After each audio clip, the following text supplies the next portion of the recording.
மார்கழி மாதம் 3ஆம் நாள் திருப்பாவை பாசுரம் 3.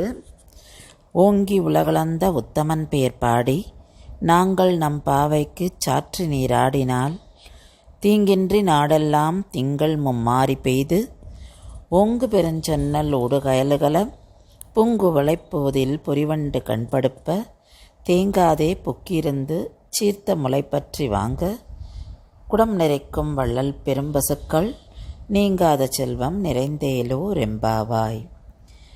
ஆண்டாள் இந்த பாசுரத்தில் வாமன அவதாரம் எடுத்து பெருமாள் திருவிக்கிரமனா அப்படி ஒசந்து தன்னுடைய தோற்றத்தை காமிக்கிறார். தன்னோட திருவடிகளால் 3 உலகத்தையும் அளந்து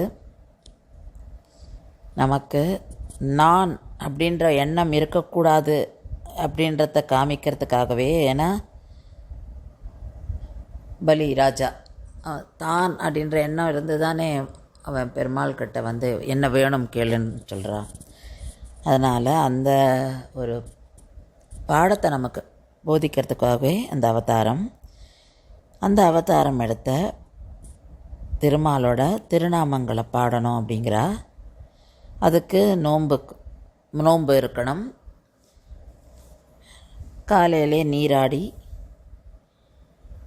நம்ம இந்த நோன்பை நல்லபடியாக அதாவது பெருமாளையே நினச்சி அவனையே பற்றி பாடி நம்ம பண்ணணும் அப்படிங்கிறா. அதனால் என்ன அப்படின்னா அவள் தனக்காக மட்டும் சொல்லலை, அவள் வந்து சொல்கிறதே உலகத்துக்காக தான்.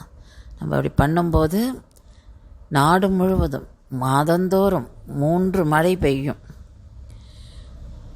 அதனால் மழை பெய்யறதுனால என்ன ஆகும், பயிரெலாம் நன்னா வளரும், நெல் நன்னா வளரும். அந்த நெல் வயல் நடுவில் இருக்கிற தண்ணியில் மீன்கள்லாம் துள்ளி விளையாடும். அதில் இருக்கிற குவளை மலர்களில் வண்டுகள் பாடிண்டு அந்த வண்டுகள்லாம் தேனை உண்டு அந்த மயக்கத்தில் இருக்குது. அதெல்லாம் நன்னா அந்த ஒரு ஜீவராசிகளும் நன்னா இருக்கணும் அப்படின்றா.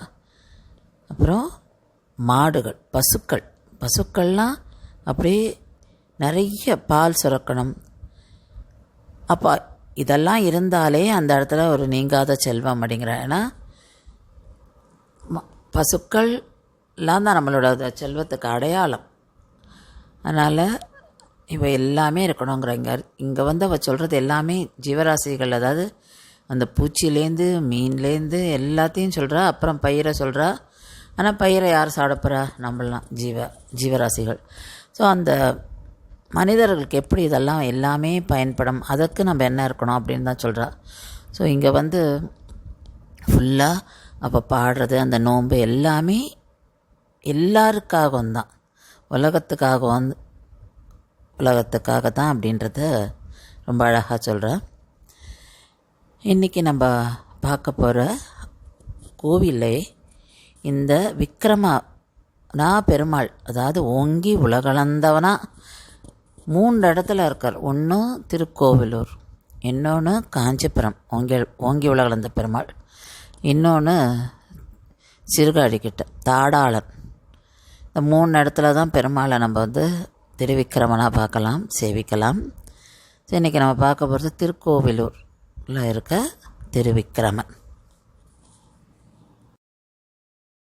ஸ்ரீ திருவிக்கிரமன்